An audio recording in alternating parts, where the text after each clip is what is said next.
Hello there, welcome back and welcome to part 50 in my build log series of the Trumpeter 1:200 scale model of the Titanic.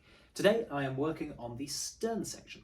Now if you have a look at photos of the Olympic class's stern sections, you'll notice that they are incredibly intricately plated. And the reason for that's quite obvious really. You're trying to recreate a very complicated shape out of flat sheets of metal. So you end up having to do a lot of overlapping and various different layers, and unfortunately the Trumpeter kit doesn't really recreate that very well, which is a bit of a shame because it is actually quite an attractive area of the ship. So to remedy that, today I will be fitting this. This is a sheet of photo etch by a company called Brass, and essentially it is just a sheet of hull plates that we stick on in various different orders, various different layers to recreate the look of the stern plating. So hopefully by the end of the video we will have a stern section which is much more reminiscent of Titanic's. So over the course of this I will be sticking these down, showing how I do that, measuring up, painting, all the usual gubbins. Keep your eyes out for the end of the video. There is a giveaway because this is the 50th video, so that will be more 3D printed parts, but keep an eye out at the end and I'll go into detail on that. So without any further ado, let's crack on. So first things first, one of the very useful things about having removable decks is that you can turn the model upside down very easily.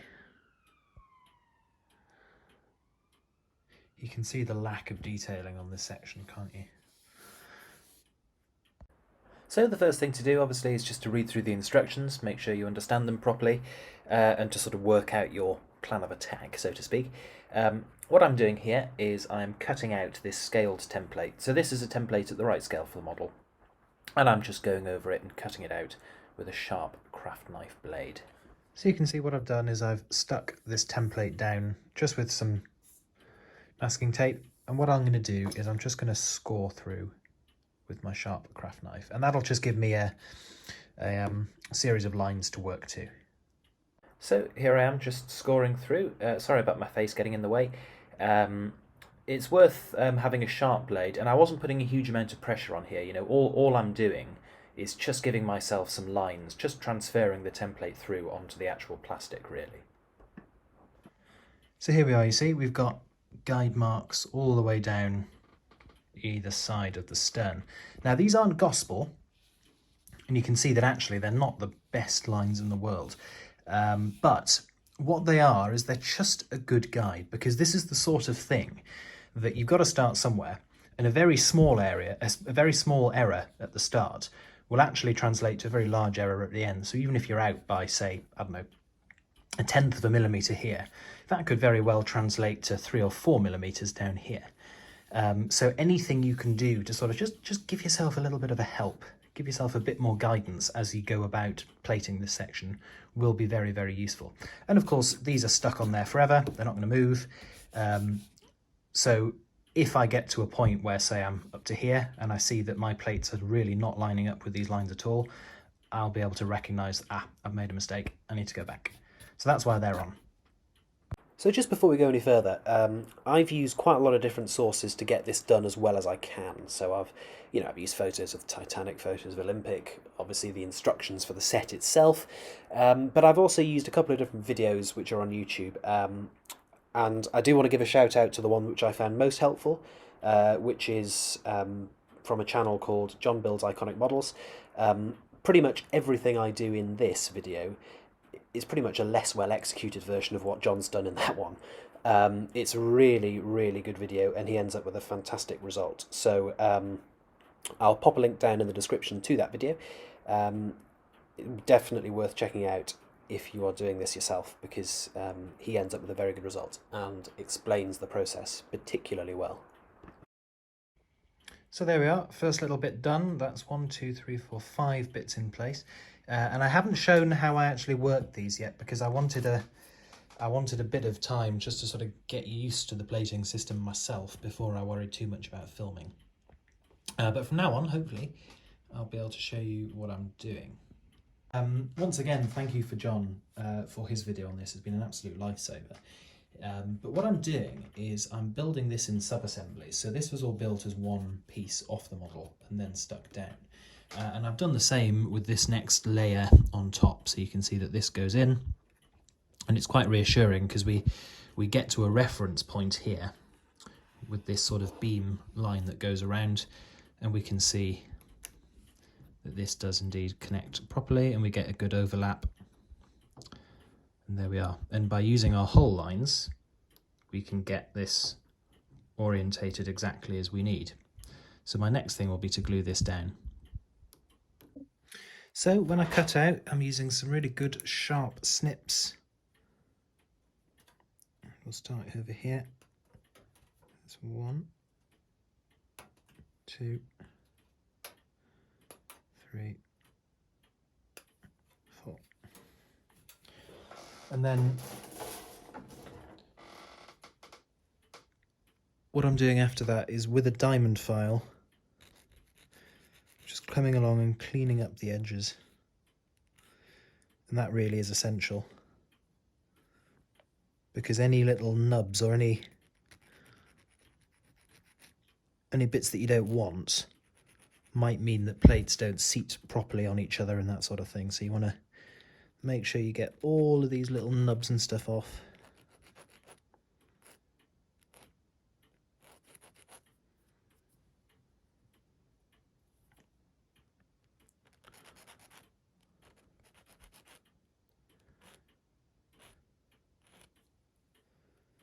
There we are. And I find really the best way to feel is to use your fingers, because you get that sort of sense of touch. You can, when you rub your finger along, you can feel if there's a slight unevenness there.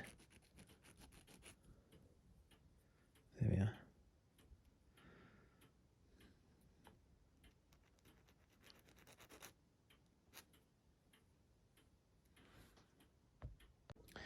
As you can imagine, this is a bit of a sort of geometric nightmare, so we've got to really use all the different things at our disposal to make sure everything lines up properly. So firstly, if we look at these sheets, you can see that planks which have overlapping planks have little etched marks on them.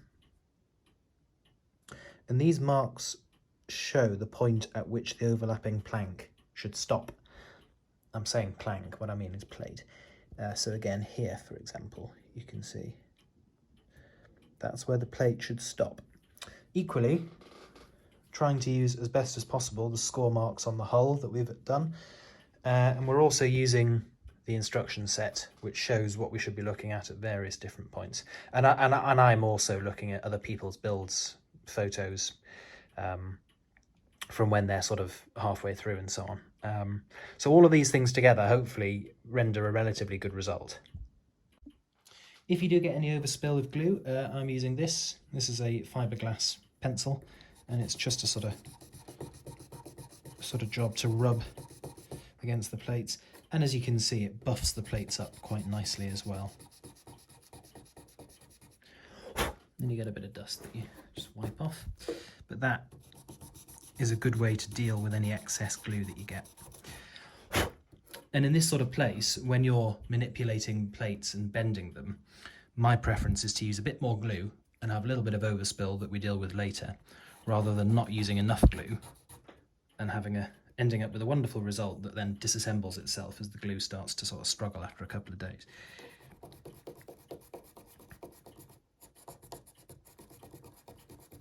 I'll do more of this once all the plates are in, but it's quite satisfying to do it as you go along as well. So there we go, that's one side done.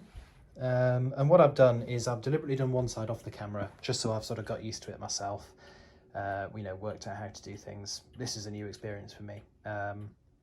So my plan is now to do this side on the camera for you lot to see.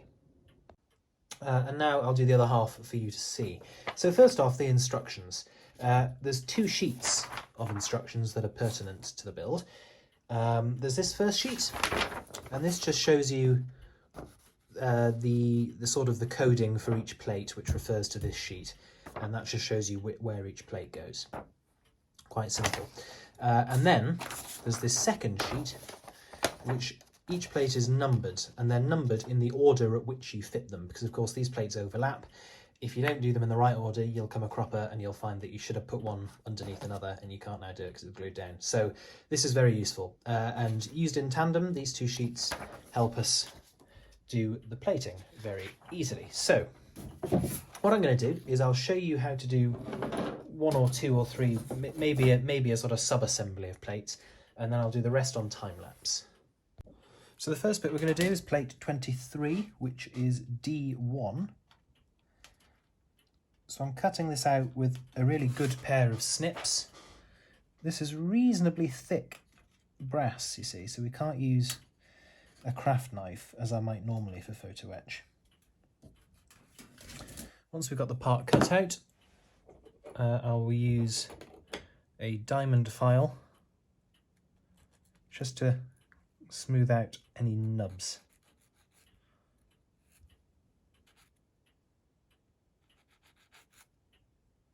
Lovely. Right, now, as I say, I'm doing these as a sub-assembly. So what I'm going to do is I'm going to stick, just with some blue tack, semi-permanently, well, in fact, not even semi-permanently, temporarily, I'm going to stick this plate down on top of my template, like so. There we go. Now the next plate that we want to do is B2, which, so that's this one here. So again, we'll cut this out and I'll join you again in a couple of moments once I've got a few more plates out. Sorry, the camera stopped filming there, but essentially that's just glued in place now, and what I've done is once I've done the seam, I just rub it with my fiberglass pencil and that just cleans it up quite nicely. So the next plate we need is B2, which is this one, which goes in here. So I'm going to go ahead and glue that down now.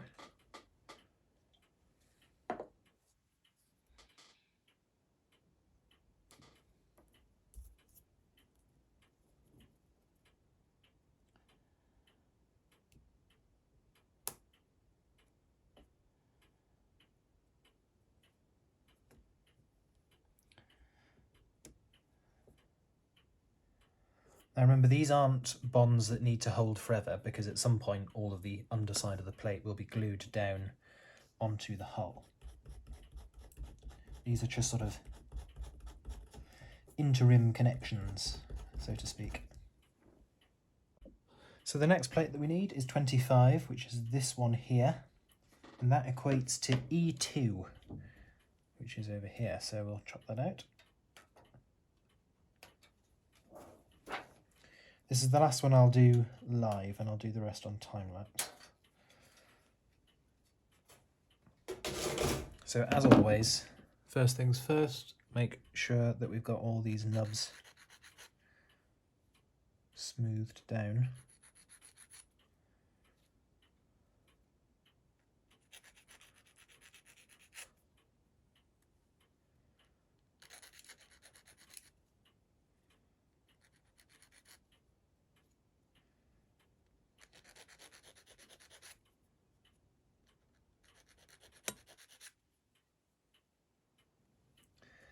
Lovely, so that goes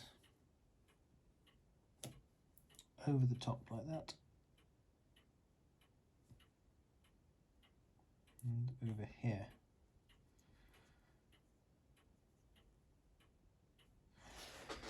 Cool. So we'll get a bit of glue.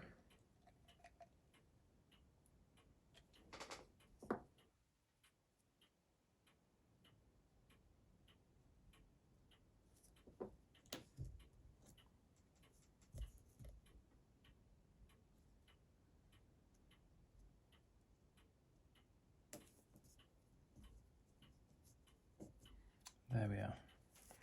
That plate's now stuck, and we'll just give it a second to dry. And then I will use my pen just to clear out the joint.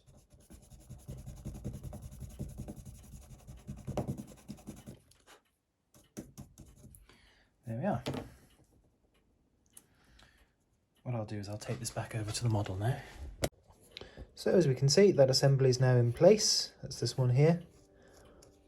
And all seems to fit rather nicely. So we'll carry on time lapse all the way down here.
So very sorry, I know this has moved on a lot since the last time lapse. My phone, which I do all my filming on, ran out of battery and it was on time lapse, so I didn't realise for quite a long time. So apologies, but we have moved on quite a lot. We're getting near the end of this section, and we're just getting to the point where all of our plating rather, starts to come together. So this is the point where we would realise if we've done anything majorly wrong. You know, if we started too far apart, at this point the planks wouldn't quite be meeting up properly. If we were too close together here, our planks would be overlapping far too much. It's not perfect, but it's equally not that bad. So I'm pretty confident this is sufficient to get us to the end looking pretty good. And if you look on the other side, they are objectively pretty much identical.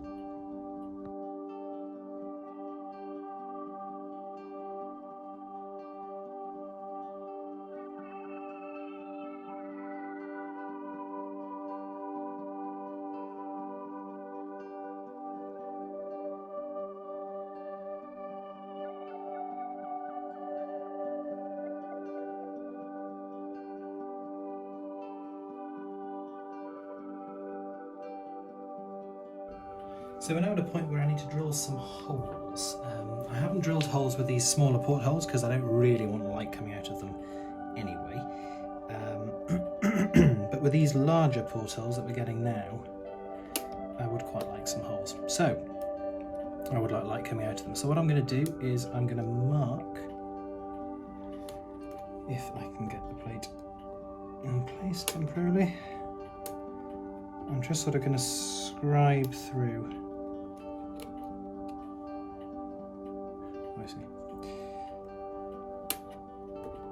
I'm just going to scribe through.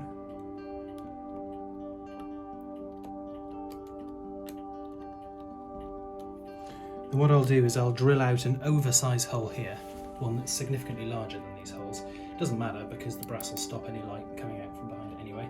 So oversized hole, and then I'll glue these in place. Simple.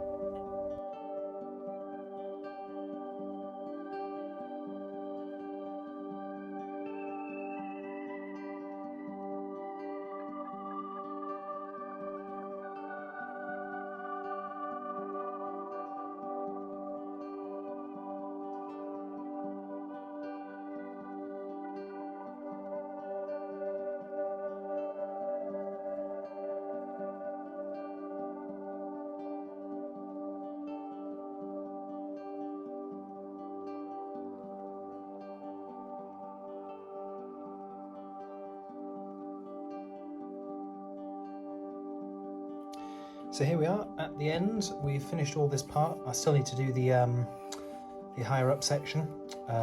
but I've done the main complicated bit, and I've got to say it's not perfect, but it's beautiful metalwork. It really is a wonderful set. It just looks so wonderful, and I mean the way it is conceived is just so clever. You know, you start with a single row, and then when it gets a bit too wide it branches out into two, and then when they get a bit too wide they branch out into another two, like the arms of a tree. It's so elegant. So I am absolutely chuffed to bits with this. It looks absolutely wonderful, and it is a wonderful addition to the model. So before I fawn any more over this, we'll crack on with this section here.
So, very sorry, but my camera stopped recording once again, but I painted it, you know.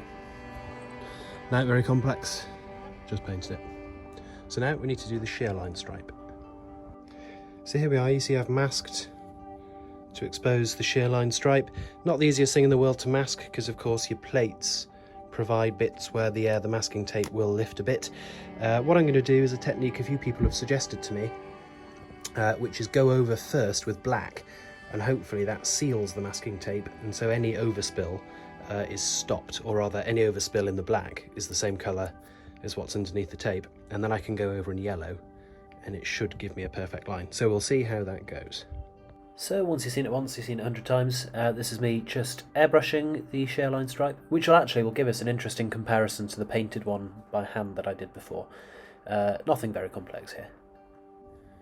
So pretty good. As you might expect, wee bit of touching up required in a few places, but overall, pretty good result.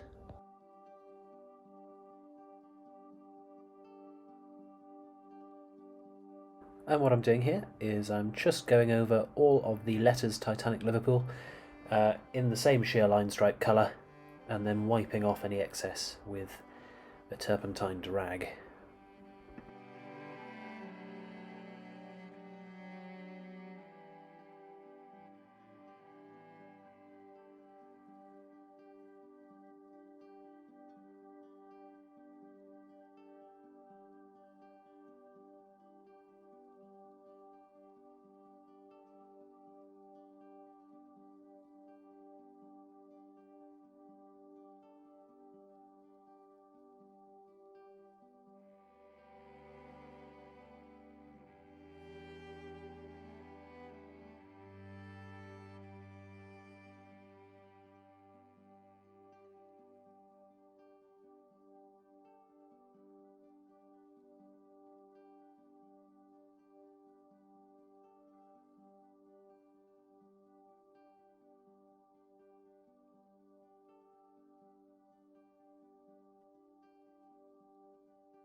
So there we are. That is about as satisfying a job as I think I've ever done on a model.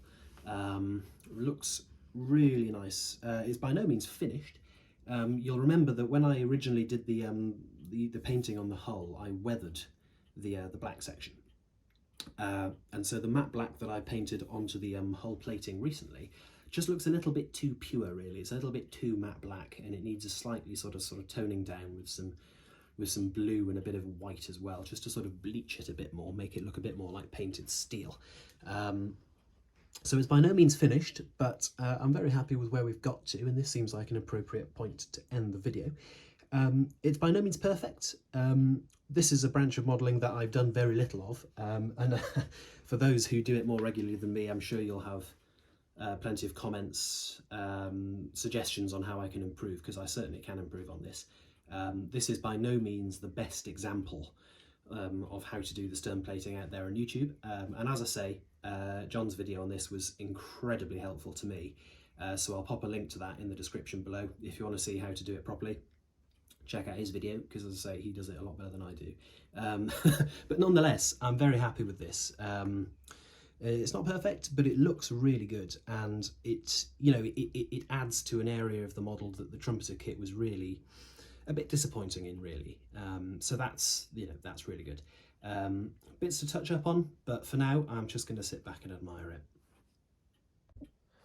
So as some of you may remember, at the start of the video I said there was going to be a giveaway, and here we are. So today you could win these 4 bits and bobs from China 3D prints. So we've got the Vauxhall windlasses, we've got some whistles to go on the funnels, we've got the first hatch cover which goes on the Vauxhall deck, and we've also got these pieces of superstructure which live on B deck. So how to enter? Well, it's very simple. All you need to do is pop a comment in the comment section below with the answer to this question: who was second officer on Titanic? So if you know it, pop a comment down below. Today is the 21st, isn't it? So I will give you until the 28th, midnight on the 28th UK time, to get your answer in. And if you are correct, you will be in with a chance of winning these 4 parts. I pay postage, so you don't need to worry about anything like that. All you need to do is enter. I'll pay postage, pay the whole lot, and these hopefully should arrive at your door relatively soon. Now, there's a couple of rules. One is just a shameless punt from my point to get more subscribers. So you've got to be a subscriber of the channel to take part. As I say, shameless, but meh. Secondly, and a bit more serious, please only enter if you're going to use these parts yourself. Or if you're going to give them to someone who might enjoy them. On a Titanic model, spot on. Olympic model, fine. On a model of the Starship Enterprise, absolutely fine. Don't have any problems with anything like that. What I really mean is, please don't go and sell them yourself. That's not really in the spirit of it. As long as you're going to use them, or you're going to give them to someone who enjoys them, absolutely fine, no problems. So, there we are. You've got until the 28th at midnight. Good luck. So there we are. That's the end of this episode. As I say, a little bit more to do, a bit of weathering and what have you, but overall, very happy with this. So, got any questions, comments, pop them down below, and I'll do my absolute best to get back to you. Like and subscribe, usual YouTube gumph, if you've enjoyed it, like or subscribe. And I will see you in the next one. Bye for now.